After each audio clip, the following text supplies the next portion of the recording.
Hola, te voy a explicar en este vídeo qué es una hernia discal cervical, cuáles son sus causas y su tratamiento.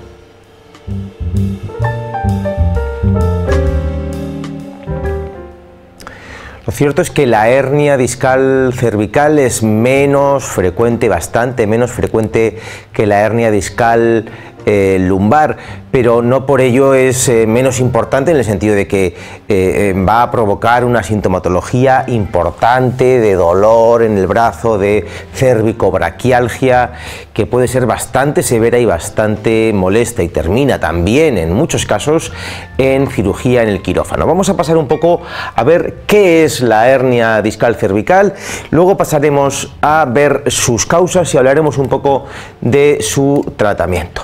Bien, por un lado explicar que la hernia discal, esto es un esquema bastante sencillo, La realidad es un poco más compleja que todo esto.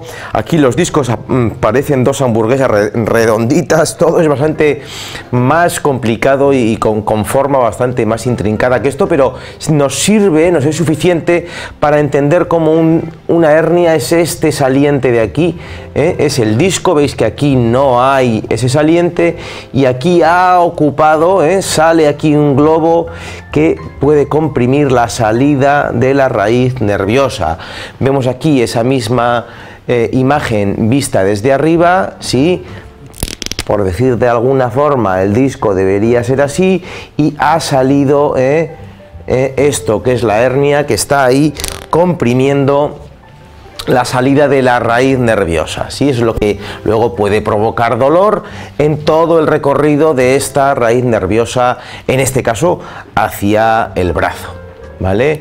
Entonces, esto es un disco visto desde arriba. Esto nos va a servir, este esquema, para entender cómo se produce una hernia discal. Este disco está formado, como se puede ver en este esquema, por cientos y cientos de anillos de tejido fibroso que van rodeando cada vez de forma más cercana al núcleo, a este núcleo pulposo. Esto es fibra, esto es chicha dura, y esto es una gelatina, sí, que está en el núcleo, en el centro del disco. Este disco además tiene una característica que lo hace especialmente duro, resistente y maravillosamente bien diseñado, y es que cada una de estas hojas, de estas láminas de la capa de las capas de la cebolla, tiene sus fibras situadas en una dirección. Una las tiene direccionadas así, la siguiente capa las direcciona así, la siguiente así, la siguiente así, y así sucesivamente, para dar al disco una resistencia brutal. Tenemos una malla y otra malla y otra malla y otra malla y otra. Todo eso envolviendo en el núcleo a ese núcleo gelatinoso, pulposo, que está situado en el centro. Que esto se rompa no es normal. El disco está diseñado y preparado para soportar cargas brutales. Nunca el levantar la caja, nunca ese esfuerzo, esa nunca es la causa de que un disco se raje, se hernie, se rompa, ya que, como digo, está preparado para soportar todo esto sobradamente, porque, y vamos a usar este esquema para entenderlo, la hernia es la rotura de todo esto, ¿sí? Se hace una fisura y el disco sale por aquí.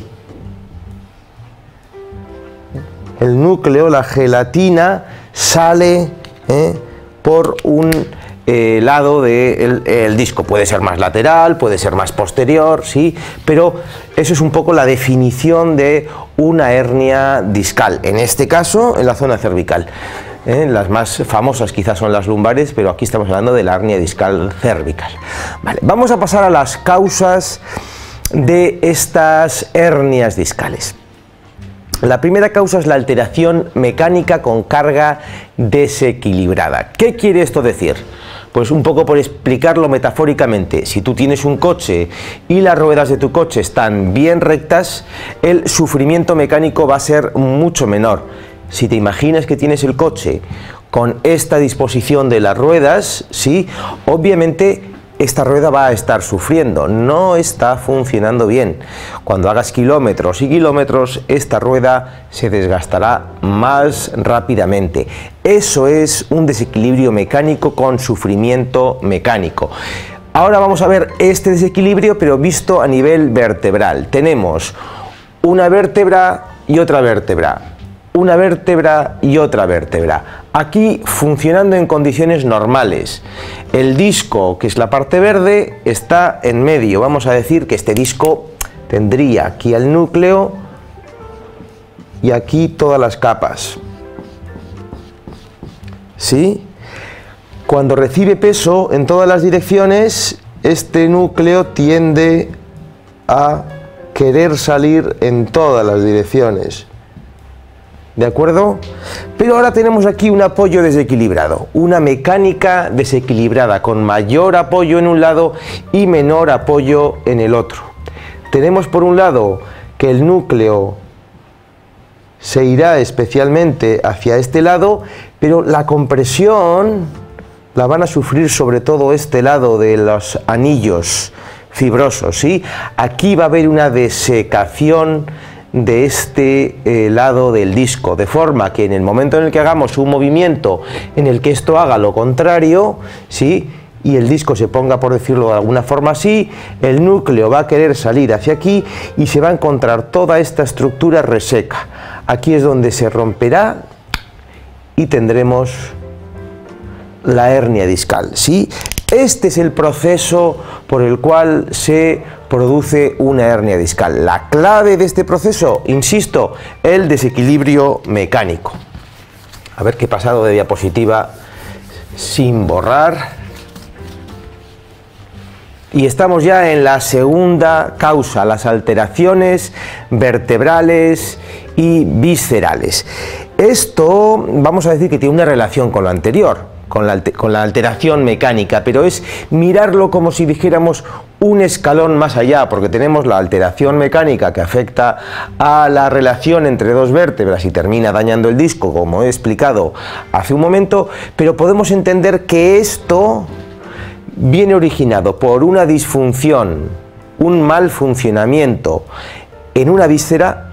Esa víscera tiene una influencia sobre un nivel medular, sobre un grupo de neuronas, y ese nivel medular controla, además, o gestiona, además de a esa víscera, controla a un grupo muscular relacionados con ese nivel vertebral, de forma que si la víscera se afecta, se desequilibra la médula, que desequilibra el músculo, que desequilibra a ese nivel vertebral. Esto es una forma de entender cómo este desequilibrio vertebral que termina originando una hernia discal puede tener como fondo, como origen, un desequilibrio visceral. Esto es muy pero que muy frecuente, ¿de acuerdo? Y es algo a tener en cuenta y que os explicamos en otros muchos vídeos cómo cada víscera, cada órgano puede originar y puede dar lugar a diferentes problemas como la hernia discal,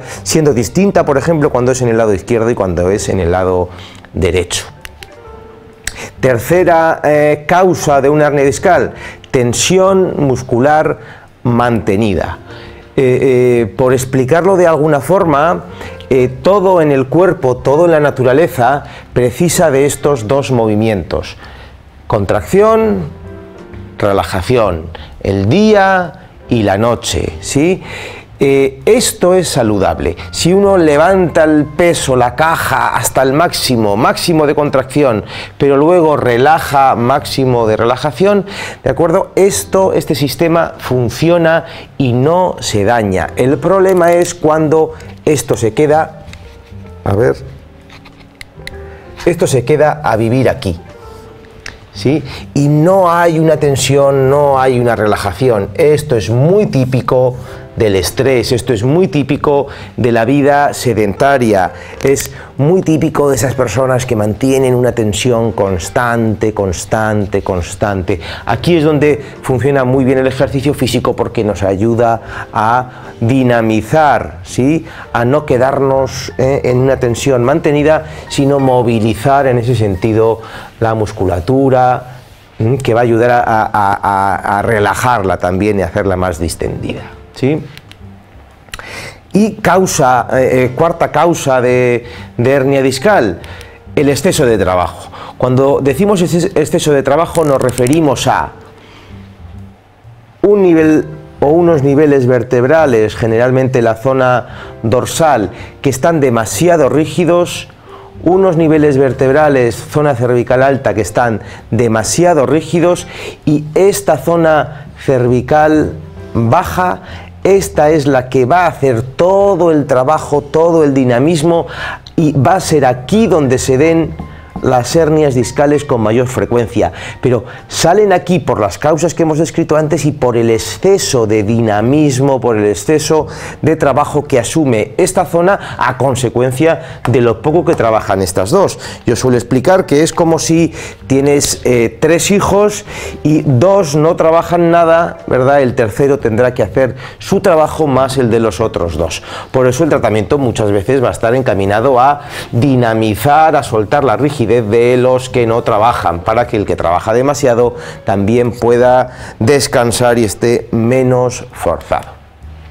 Vale, en cuanto al tratamiento, por lo tanto, por un lado, corrección de ese desequilibrio mecánico, intentar que esas vértebras se relacionen una con otra de forma más equilibrada, no haciendo un apoyo muy lateral en el disco. Segundo, eliminación de las influencias viscerales que van a estar en el fondo de este desequilibrio mecánico, como hemos dicho. Tercero, relajación de la musculatura, con todo lo que podemos hacer en fisioterapia, con los automasajes que proponemos en este portal, con ejercicio físico y entendiendo por qué me tenso. También reconociendo y aprendiendo a tomar conciencia de mis tensiones para poder relajarlas. Y en cuarto lugar, como decíamos hace un momento, el reparto del dinamismo, es decir, hacer que las zonas que no trabajan, la zona cervical alta, la zona dorsal, trabajen, se dinamicen, tengan más movilidad para que esa zona cervical media y baja tengan menos trabajo y sufran menos por ello, ¿de acuerdo? Esto es un poco cómo realizaríamos el tratamiento, osteopatía, fitoterapia, masajes, estiramientos, ejercicio, y esto también vamos a hacerlo también desde la osteopatía con todas estas mismas herramientas. Bueno, esto es más o menos todo sobre la hernia discal cervical. Espero que te haya resultado clarificador, que entiendas mejor cuáles son todos los procesos. Espero que si sufres una hernia estés todavía a tiempo de revertir el estado de la misma para que por lo menos puedas vivir con ella sin molestias, cosa que es muy frecuente y muy habitual. Muchísimas personas tienen hernias discales y viven con ellas sin el más mínimo de los síntomas, ¿de acuerdo? De cualquier manera, te animo a que busques otro montón de ejercicios, estiramientos y consejos para trabajarte y para cuidar tus problemas de la zona cervical. Todo esto lo vas a poder encontrar aquí, en tu portal de fisioterapia online.